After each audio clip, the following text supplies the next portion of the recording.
I've done this specially for you. I've just come out of promoting a show. I'm outside the theatre in my car. I thought it's a car share. I'm in a car. I'm outside a theatre. It's perfect. So thought out. I love it. The logic makes complete sense. You say it's thought out. It's actually not. I was hoping to be inside the theatre, but there is currently a play being rehearsed, so I can't be inside the theatre because I was backstage doing this promotional thing for this summer show they've got going on, and yeah, so I couldn't be in the theatre. So I thought, well, I'm in a car. I'm outside. I can't really see the theatre outside the back there, but I am outside the theatre. Yeah, I love it. Even just hearing you say theatre is a very exciting thing. Well, you know what? It's weird because this little town I live in is next to nowhere. Our biggest claim to fame is, so I'm actually near it. So have you seen the film Yesterday? I have, yes, yeah. So do you know it's based entirely about where I'm from? No, really? Yeah. So do you know? I'll take you outside. Do you know the big concert at the end? Over the pub. That bit. Yeah. Yeah. There's the pub. No way! Oh my goodness! There. So yeah, the whole thing was filmed there. Cool. Obviously, director and staff closed off roads. We got to meet him. He was lovely. It's really cool. But yeah, but nothing ever happened here. Gone are the days I'm living in London. I'm now in a small little place like this, traveling. You're north, aren't you? East. East. Oh. If you're looking at the UK as a giant witch, we're on the witch's arse. You're over here. No. Hang on. This side. This side. With a bump. Yes. Okay. You're my thumb. near Norwich. Right. Okay. Oh, cool. Except nice. I'm not married to my cousin. I don't sound like. Oh, actually, we're all meant to sound. Hi, you're right. We're kind of like that most of the time, but yeah. I don't sound like that anymore, which is my grandfather hates. Which is why don't you talk proper no more? Because I left. But yeah. Yeah, I love that's that. going from. Was it a decision that you made for a specific reason to move out of London and move back to? Yeah, so I've been doing this 18 years now. Sad to say, I'm 35 now. I turned 35 this year. I'm very depressed about it. Whoa, still young. Not feeling it. Not feeling it. Still got that lockdown weight to lose as well. I found that out the hard way the other day in rehearsals. Yes. Do you know what? It's terrible. I look back at my university pictures when I was living in London, and I was like this sort of svelte, fit person. It's a stranger to me now. But yeah, no, I've got kids and their grandparents all live down here, so I live here now. But I travel still and do that sort of thing. So amazing. You know, it's really interesting hearing you talk about that because we have a new series coming up that talks about dangerous conversations. One of which is weight, and kind of the research that we're doing on that at the moment, particularly with actors and kind of performers. Yeah. The big thought is you should never aspire to be that drama school image that you were, because you can't retain that. You're performing consistently every single day and having to do things with your body that you just wouldn't normally do for the rest of your life. You know, it's a strange thing. You gain perspective as you get older as well. I mean, I've never been. So I'm 5'6". I'm not a tall guy, and obviously leading guys are usually like these tall, handsome men, and I'm not that. If anything, I get all the character parts. So if in Jekyll and Hyde, it'd be the only lead I could ever play because it's a character part. But it's one of these things you learn. Like I want to lose weight for me because I don't feel like me. Right. But I mean, the whole point of our entire that's a weird thing I've always found in this business. It's the only business in the world that can go, no, you're too fat, you're too skinny, you've got the wrong color hair, you're not the right race. It's the only industry in the world that can do that. Yeah. And it's not, it's not. I mean, I could be perfect I could go into a room and I could be vocally perfect, I could act the part perfectly, but it could be the shape of my head that doesn't get me the part. Yeah. It's all down to it's kind of the most discriminatory. I can't say the word discriminatory. You know what I mean? Industry in the world. Yeah, it's the least because it's very honest in what it has an idea about what it wants, and it won't waver on that. Sometimes it's as simple. You'll go into an audition, and just because you're a few inches off the right height, it means they'd have to do a whole new costume. So the person that done one bit slightly worse than you will get it because they're the right fit for that costume. Right, right. These are all parts that people, I love it. I love seeing theatre fans go, well, they're not perfect for this and they don't do that. Okay, you have to understand this show is touring, and the person has to be, one, available, two, the best fit it can possibly be, and three, they have costumes and certain things that all have to gel with this. So they're trying to find someone to fit all those parts. You're never going to get it completely right, you know. Yeah. It's a really strange thing. Like, unless you're the lead in the show opening, like unless you're like one of the original cast of a show, they're never gonna put a part around you. You kind of have to fit that mold. Right, exactly. Yeah, it's such an interesting thing, because I suppose it becomes part of the branding of a show, the look of a person. Yeah, I mean, imagine if I mean, the only part that really I can see like that's not an issue with is Alphaba, because she's Yeah. green. So it doesn't matter what race you are. It doesn't the only thing that does matter kind of is maybe weight and height, but that's just because of costume. Mm-hmm. But everything else has a certain look. You know, but it's not the production's fault. And I always think productions get such a lot of stick. Sure. You know, and I feel so bad for them sometimes. I've been on both sides. I've cast shows, and I've not nothing big, but I've cast my own shows as well, and I've also been on the other side of it. So I always go into things not worrying too much. Yeah. Because That's it. What was it? There was something said in Drag Race a few weeks ago. PMA, positive mental attitude. yeah, And that's it, isn't it? I mean, it absolutely is. yeah. Absolutely. If you're going to go into something defeated, you're going to look defeated, and then you're not going to give your best performance. I mean, the chances are, you know, you're not going to get the role. So why don't you just have some fun while you're in there? Yeah. And it's not because you're not good. Exactly. It's why shows like the Rose I'll Never Get, which is on kind of at the moment, are so awesome, because it's sort of, I think theatre sometimes can become a little bit self-involved and forget that actually it's about enjoyment. It's about presenting fun. Absolutely. I love seeing arguments break out over casting. I love it. I'm like, you have no idea the strain these poor casting directors are under, because they have the producers. One, they're going, we need to fit this, and this, and we don't want to have to spend any more money on this, and this. So they have to get a height, a weight, a general sort of build. Right. And then, you know, because someone could be really, really fit, but they go, no, he's too muscly in the arms. We'd have to take that costume out, and it will cost this. So we're not going to let them do that. It's crazy, but you know, but they're the parts that people don't see, and I love knowing both sides of it, because I kind of go to shows. I'm the worst person to go see a show with, because I break down everything in my head. I go, well, why did they promote it like this? Why did they do this for? Because I've seen shows. I used to work at the Novello Theatre, Mm-hmm. as an usher when I first started out, and also the Prince Edward. If you're from another country, those are theatres in London. I was part of the show called, you know, The Drowsy Chaperone. Yes. Had Elaine Page, had the original writer and star from the Broadway production, and he was amazing. He was lovely. The show was incredible. It's a one-act show, but it died in its arse. But it's because you realise how they promote shows on Broadway and how they promote shows in the UK are very, very different. So different. Yeah. But they didn't account for that. They go, well, look, word of mouth will get around to London. No, it won't. British people are very cynical. We want to know what we're getting before we walk into that theatre. Yeah. Whereas Americans like, you know what? Let's give it a chance. We'll go in. If we don't like it, we'll leave it in admission. It's fine. Here, we're like, I'm not wasting 60 quid on a ticket. No, not a chance. So British people we are oddly cynical when it comes to what we're going to spend our money on. Whereas Broadway audiences are like, well, no, we'll give it a chance. It's fine. So, but they didn't account for that.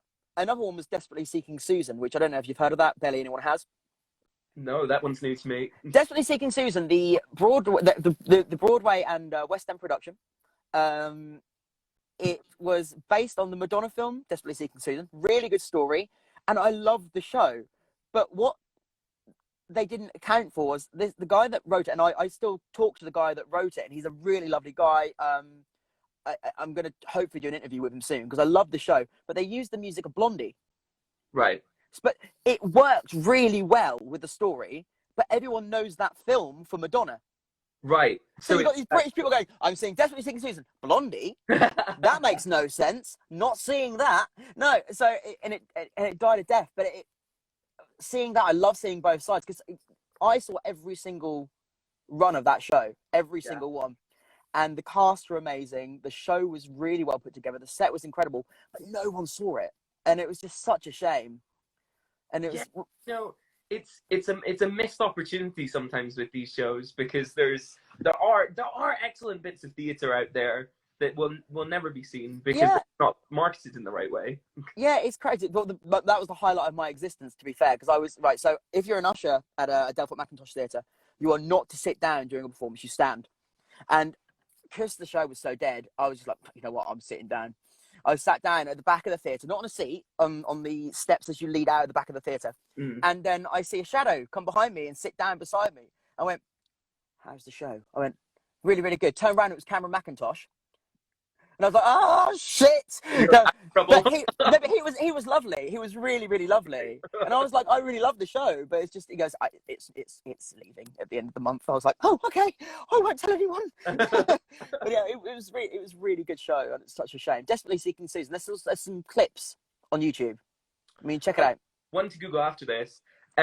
It's interesting. So I think I need to introduce part of why we got you here. Sorry. We got so deep into it, and it's wonderful to chat to other kind of creative people because you get so into it, don't you? But so you created this exceptional series that, if people haven't seen, ultimately it's my highest recommendation at the moment. Oh, bless you. Because I think, you know, the creativity of people has been kind of shoved to the forefront on social media. And I think the series that you put together is so clever because it sounds so weird to hear you call it series. It really does. And I'll tell you why in a minute, but carry on. Okay, cool.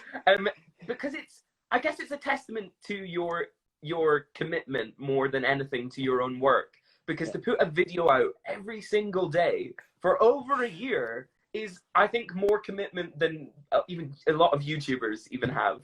Well, I'm going for another year. Oh, so it was meant to be a month. Wow. It was meant to be a month. Because I thought, well, how much of a rep do I have? I'd like to sort of see, because obviously you do songs and you sort of forget about them. You do shows and forget about them. And then I thought, oh, let's see how many I can do. And, you know, on the 25th of April, it'll be exactly a year. Wow. And I thought, you know, that I was like, oh my God, I've got to take it at least to a year. Because I mean, I've had YouTube for about 12 years. I've never used it for anything other than promotion for agents. And so when people sort of book me, so I do a lot of things. So I do a bit of theatre, and I work for myself. I produce shows as well, and I work like private functions, corporates, and stuff like that. So I get a lot of calls going, "Oh, what do you do? Can you do this?" Right.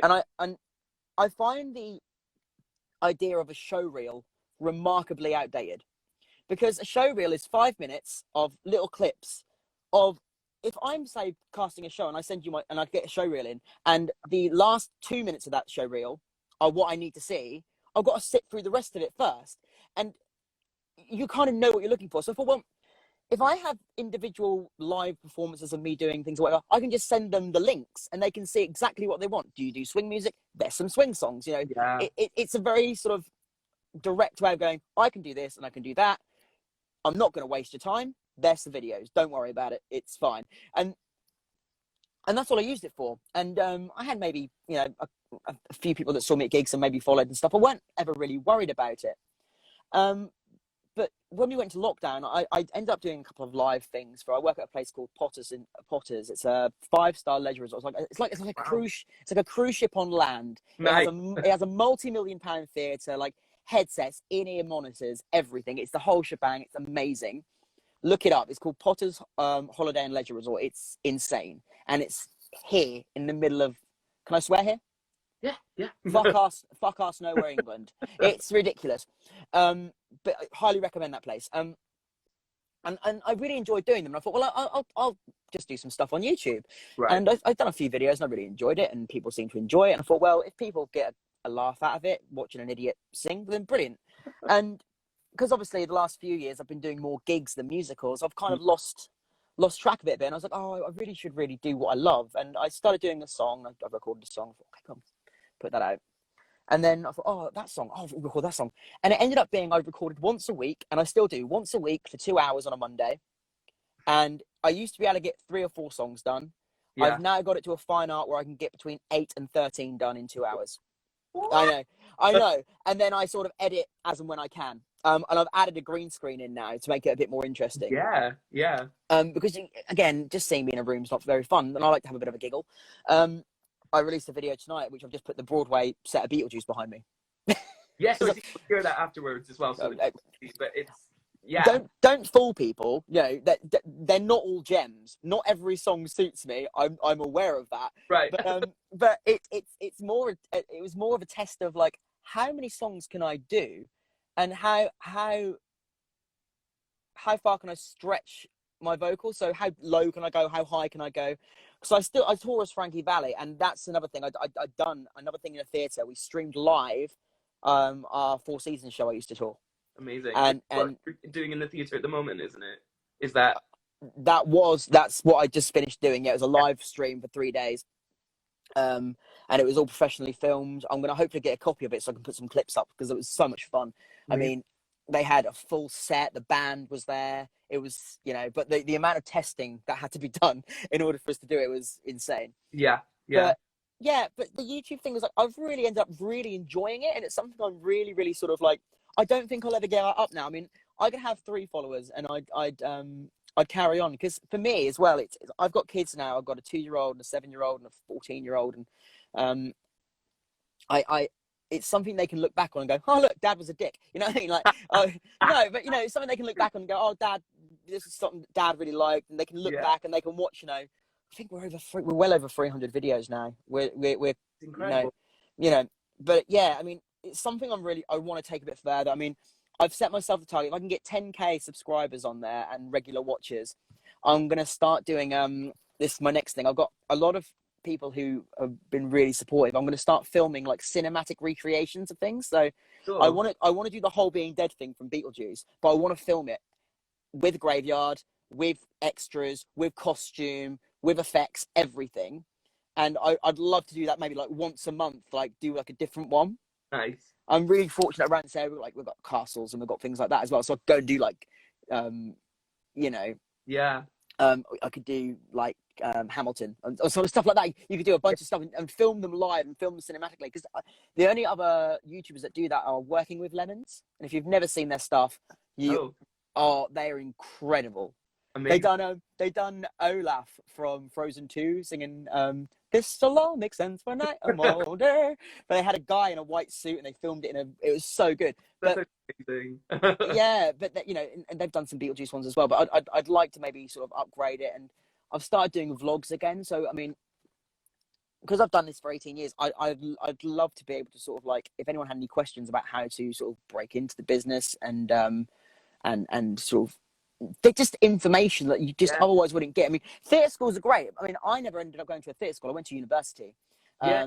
which That's was somewhat of kind of your training because I mean I did go to drama school, but I think that there's that image that drama schools or even universities are the be all and end all of training, but they're not. no. You learn every day of your life. I mean, I learn things constantly. Like, so just doing this YouTube thing, I've had to learn how to design logos, Right. edit. Just the green screen was a complete mind fuck. I got that. I was like, how do I don't even know I've got this thing. I don't know what to do with it. And I just experimented, and I've learned so much along the way, like vocal editing and mixing, like Yeah. things like to promote yourself are just essential. Like to get a decent vocal audio thing that you can just send off to agents. Yeah. And but there's ways to do it. Like my setup at home, the most expensive thing in it is my microphone. I mean, if you have a Mac my mic is an Editor's Keys SL150. I don't work for them, but I got that, and it's insane. It's about £130, but Cheap. it plugs directly into your Mac.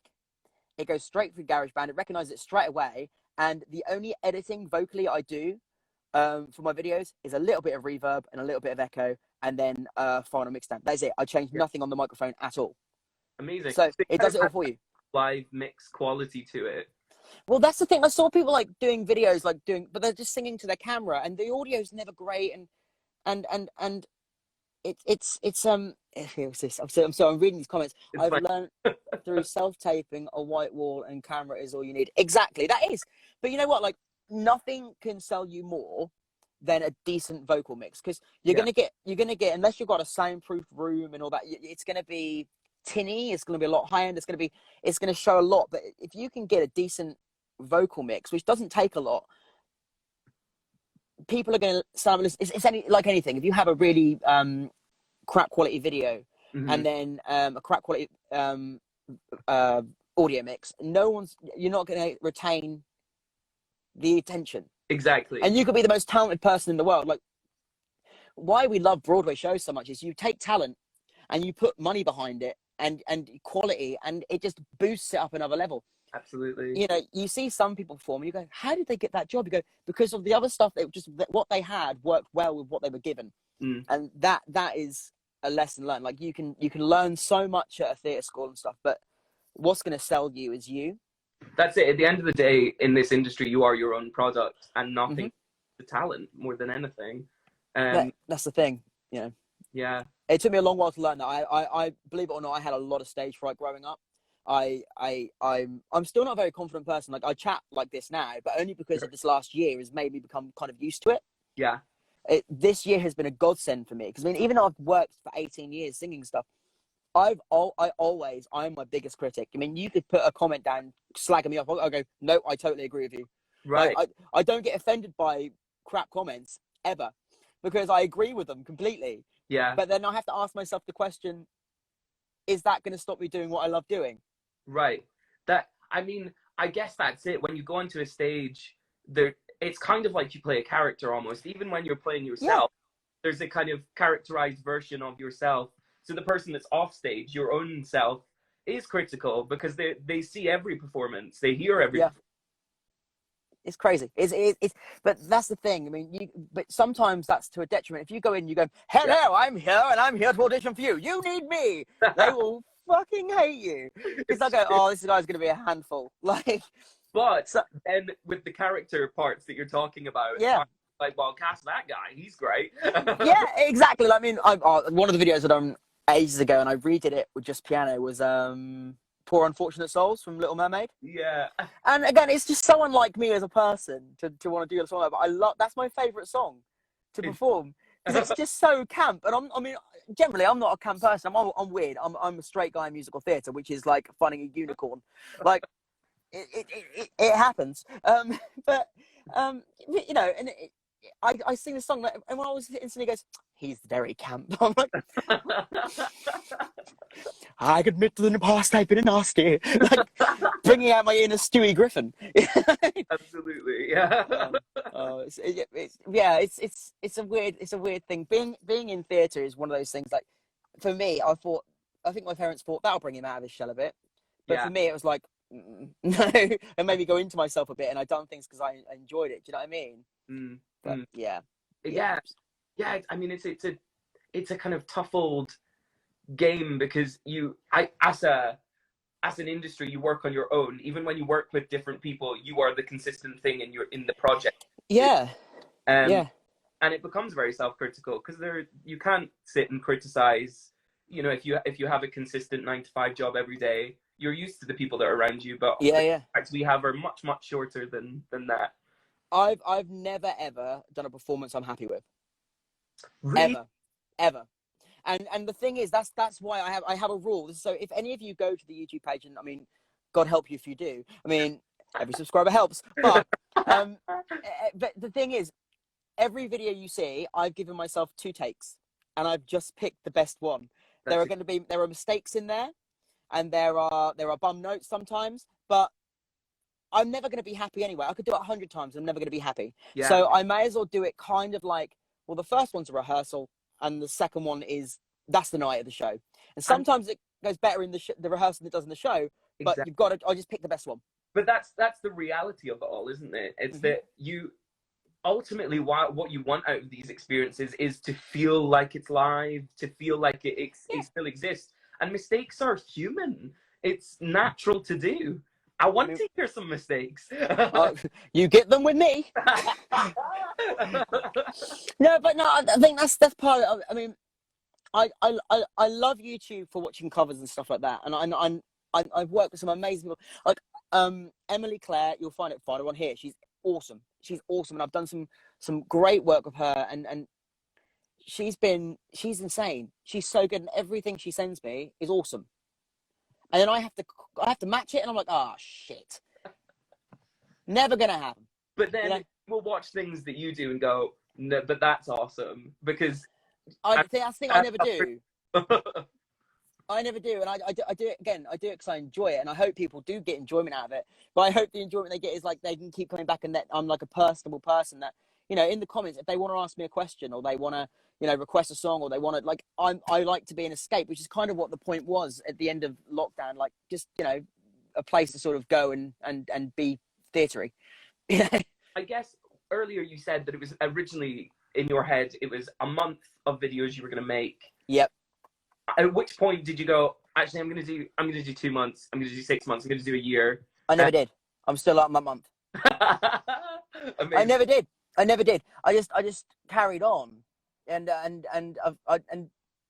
just realized, oh, I've not missed a day. How long has it been? And I look back and I was like, oh my God, it's been like 6 months. Like, and then I was like, I wonder how long I can just do it for. So now I'm just going for as long as I can. I want to hit 25th of April because that's 1 year. But sometimes, you say I do a video a day, I do a cover a day, but sometimes I've done like 2 to 3 videos a day. Right. There's been times I've done like a vlog and a live, and then I've done, you know, it's crazy, you know. Claire, when the subs went up. Yeah, well, no, but the thing is though, that yes, because it means that people are getting something from it. Sure. And, you know, I always feel guilty that my job is singing and dancing, and it's something I love. I feel bad about that because there are people that actually do like 9 to 5 hard jobs. And you have people who kind of are into it. They go, oh, you don't understand. I had such a hard day. I'm like, no, you fucking haven't. You haven't had a hard day. You've not had to, like, heave bricks across a bloody building site or wipe someone's ass. Do you know what I mean? You've not had a hard day. Sure, but I guess that's the thing about being a performer, is that you're selling your soul a little bit. Like, you are really exposing yourself. Yeah, but so people will always have an opinion of you. You could be the nicest person in the world. Someone's going to hate you because you're the nicest person in the world. Yeah. People hate, generally, I find, because the issue's more with them than with you. Right. You know, it's you know, people are always, you know, you have people who aren't in the limelight. You go, oh, you know what, I can't stand that person. Why? I don't know, just thought about them. That's human nature. It is. And you can't let every person that doesn't like you get you down. It's not worth thinking about. Unless you are fully prepared to have people comment mean things, which I will say, the worst I've had on YouTube is 1 thumbs down on a video every now and then. That's right. It. I can have a lot worse. There could be people arguing about Hitler below my video. I mean, we've all seen it. It's a video of a cat and someone goes, yeah, but Hitler this. Whoa, where did that escalate quickly? Like, you know, I've been relatively lucky. But I go in with the full knowledge that people will slag me off. And if they do, that's their prerogative. Right. Never, ever let anyone else's opinion of you stop you from being you. What's the point? There's no point. You're not going to get anywhere in life that way. You know, you'll find your group eventually. You'll find the people that see eye to eye with you, and always stay true to yourself. There's no room to let people put you down just because you're doing something you love. They don't understand. Yeah. Billy Elliot taught us that. And if we can't learn from musicals, what can we learn? Well, exactly. I guess, you kind of talked about that. Is there ones that you've done in the last almost year that you go, oh, that's the one that I will keep watching myself? What, musicals or me? No, the ones that you did. I guess. Right. Do you know what? It sounds so, because I've done so much from Beetlejuice the musical. That is the one thing that made me do this thing. I wanted to see if I could get the Alex Brightman Beetlejuice voice. Yeah, because they're vocal tricks, and I love a good vocal trick. So, you know, when I done the Four Seasons group, I had to learn to do falsetto as a belt, you know. So right. I don't know if this will burst in. I was like, ooh, that up there sounds like a belt, but it's a head voice. Yeah. You know, and the whole, hey folks, begging your pardon, that stuff, you know. You see that house up there? That there, it doesn't hurt me. And the fact that I can do that and it not hurt me, and I can go do 15 Beetlejuice songs in a row and I'm fine, I'm proud of that. So I'll watch those because I'm like, oh, actually, I'm quite proud of that achievement, like vocally. Not that I'm, I'm the best person covering that song, or, but I'm just very proud of that vocal achievement. Absolutely. And I mean, that is a skill. Every time I listen to Beetlejuice, I think I would just hurt my. But what you forget is he's speaking like that as well. So he'll finish that song and go, you know what I mean? Thank you, that was an old Scandinavian number. He'll just carry on. You're like, mate, you're a machine, and that's like 8 shows a week. Like, yeah, exactly. It's not right, but yeah, I mean that I'm proud of. I've got a whole Beetlejuice playlist. I've got like 12 songs on there now. And I've done some really good duets with some people with some of the Beetlejuice stuff, and I really love doing that. Yeah. And again, like Poor Unfortunate Souls, again, I do that in the original key. Wow. I've done Hopelessly Devoted to You in the original key as well. Like I love taking female songs and doing them in the original keys and murdering them. But when I say murdering, they're awful. But yeah, I like the challenge. Yeah, exactly. Yeah. And that's the thing I like about the channel is I can look back on it and go, oh my God, I've done a Johnny Cash song from Ring of Fire. So I'm doing like, I fell into a burning ring of fire. That stuff. And then you get the next video, it's like, would you like to hear this person sing Hopelessly Devoted to You? Like, the fuck? You know what I mean? And I love that, and I do think that's something I am offering. I don't think a lot of channels do that. Yeah, exactly. And I mean, so you say you record them kind of in bulk on it in our sitting. What is it like to go from kind of Beetlejuice to Ursula to Frankie Valli in this space of 2 hours? It's fine. I'm used to it now, and that's the thing. Like, it's one skill it's taught me is I know I can go into something now. I know I could be called in to do a show, and I'd just be fine. Like vocally, like I'm kind of where I used to work. So I used to do when you're working for yourself, you have to earn money, and when you're just gigging. So I used to do 4 gigs a day. Sometimes I do like a morning set, an afternoon set, a set in the evening, and a set at night time, and there'd be like no break in between. Right. And then I'd wake up the next day, and I'll be absolutely fine. And it's just it's learning a skill how to. If you're singing properly, you shouldn't be struggling. It's that taking care of your voice because it's your tool. It's your literal instrument. Mm-hmm. Yeah. But yeah, I mean, I touch wood. I've never really had any issues. I mean, I've done shows before when I've had stinking flu and cold, and I've been fine. I mean, I may have been a bit hazy on the lyrics, but I was fine. But yeah, I mean, it's fine. I once done a production of West Side Story. I played Baby John, and I cracked my head backstage on the quick change. So we go from one scene, and I had to run backstage. I had to take off my. It was a scene at the dance, so I had to take a shirt and tie off. Luckily, and that night I didn't have a clip-on tie either. I had a real tie. And I took it off, and I'm running around, and I've got my t-shirt. I put my t-shirt on, and as I walked past, there's a beam. And I cracked my head, and I had to do the whole second act concussed. Oh! And I just carried on. And at the end of the show, I was like, "Did we finish? Are we okay? Okay, it's fine." I thought it was a fall over. Yeah. Oh yeah. Oh no. But then you forget in the second scene, I have the mock rape where they pick him up and throw him. Yeah. And I did that concussed. They're being so gentle. It was a bit. Yeah. It was fun. Actors going mental backstage. Probably. Yeah. But. Yeah, these things happen. Like I said, I could have a real job. You know what I mean? Like, there's certain trade-offs. I'm very, very lucky. And this is the thing as well. If you have a goal, I always find that there was why don't you go for the voice, or why don't you do this? And like, because I'm happy. I could earn minimum wage singing for the rest of my life and be content. As long as I can provide for my family. If I could do that singing, that's a bonus. You know what I mean? Like, I've already won. I feel I've already won life. This whole YouTube thing now for me is it's like a bonus on that, because I get to have people's feedback and people request songs, and they get involved, and I love that. I really love that, and that's part of why we do what we do. Like, there's people who want to be on stage because it's like, I'm on stage, but for me, I've always loved singing, and sort of musical theatre, and being on stage is kind of like, well, if you love that and you want to do that, that's kind of a part and parcel of it. You have to go and do that. But if you're doing it to be noticed, you're doing it for the wrong reasons, I think. Absolutely. I think that's such a wonderful mindset to have. I mean, enjoy what you do.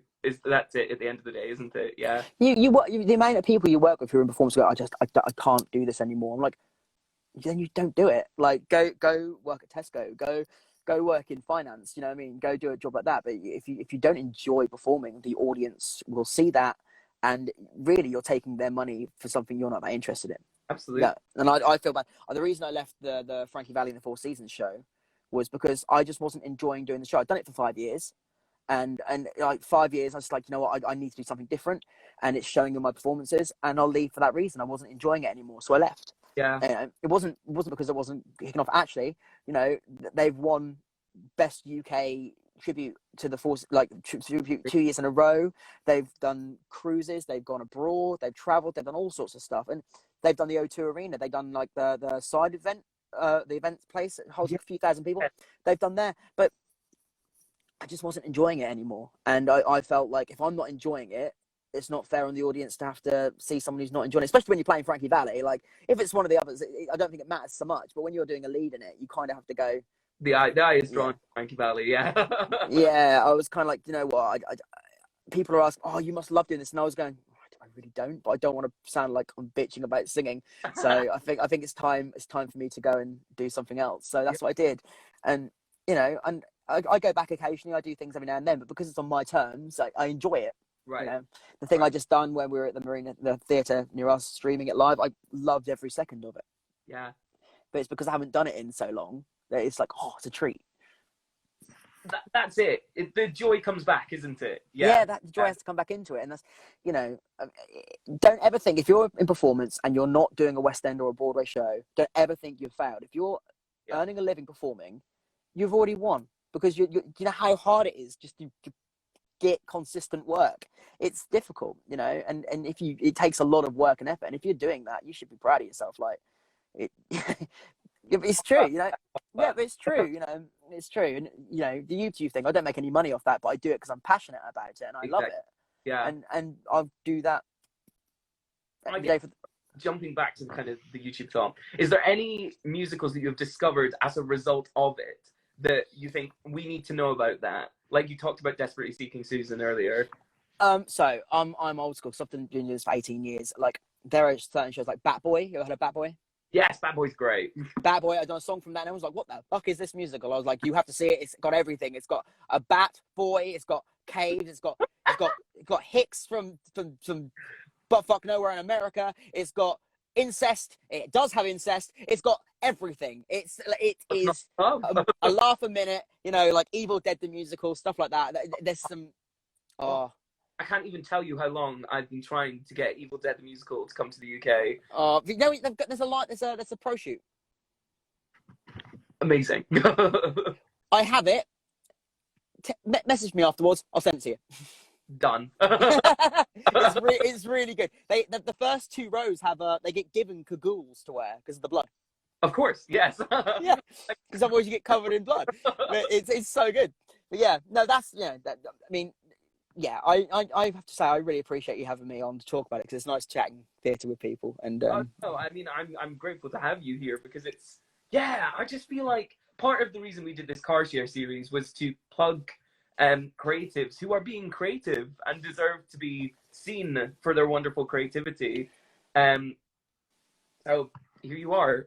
Oh, bless you. I really appreciate that. I see it more as I'm an idiot in an office singing. But I you know, if people want to go over there and join me, I literally do every single day at 6 p.m.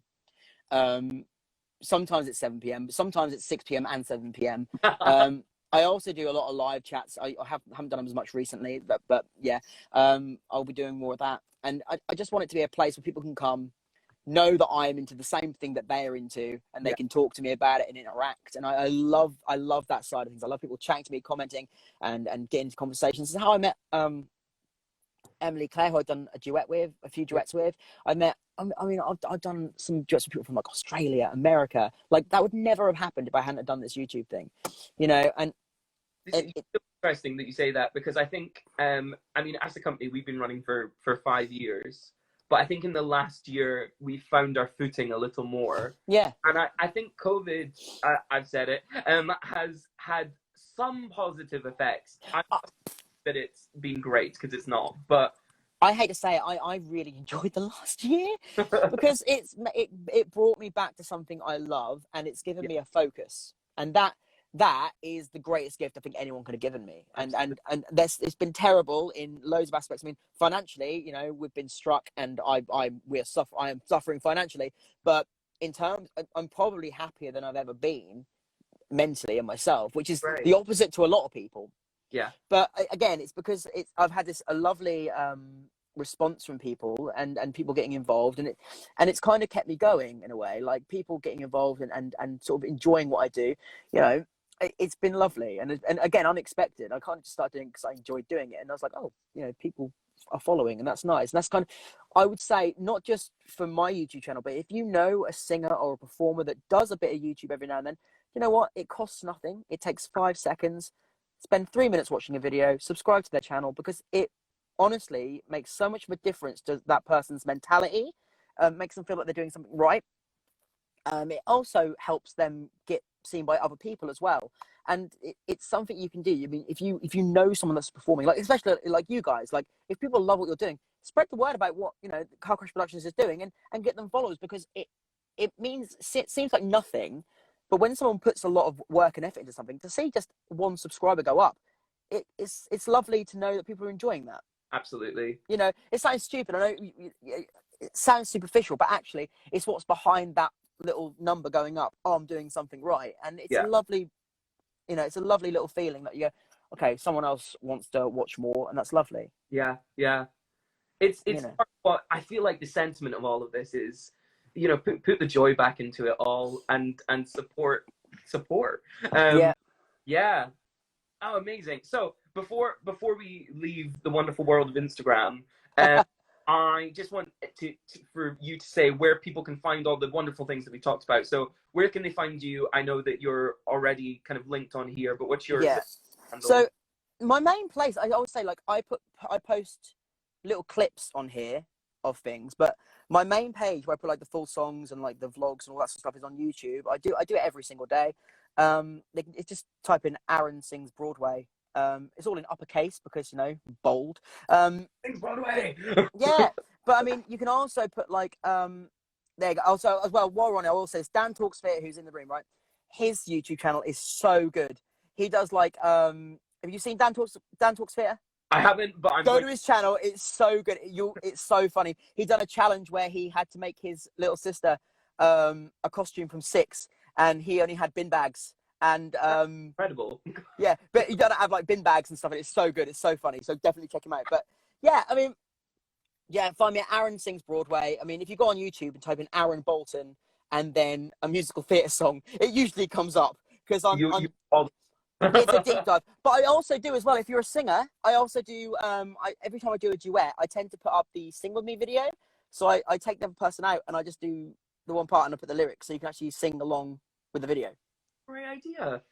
So yeah, that as well. But yeah, I mean, just here really, Instagram and on YouTube and Twitter now as well. I started a Twitter. I don't know why. Why not? because I often have weird thoughts about the food I'm eating, and I like to put pictures of burgers. That's what people use Twitter for, isn't it? I don't know. Something like that, yeah. McDonald's, yum. And then it's just off into the ether for people to enjoy. Yeah, no, I truly appreciate you taking the time to talk to me. I really do, and I love what you're doing on your page. It's awesome. Oh, that's so kind of you. Thank you very much, and likewise, it's been a joy to chat to you. Thank you so much, Aaron. And if ever anyone who's just logging on or wants to watch this again, it's on our IGTV and also on our YouTube. And I don't know that we have. I think we'll go and subscribe to you, of course. And Dan Talks Theatre. Don't be a stranger. Contact me after this. I'll send you Evil Dead the musical. Yes. Yeah. Amazing. Awesome. Thank you so much, guys. Thanks for tuning in, everybody who's watching. You've done well to last this long with me. Thank you. Have a good one, mate. Cheerio. Bye. Bye. Bye.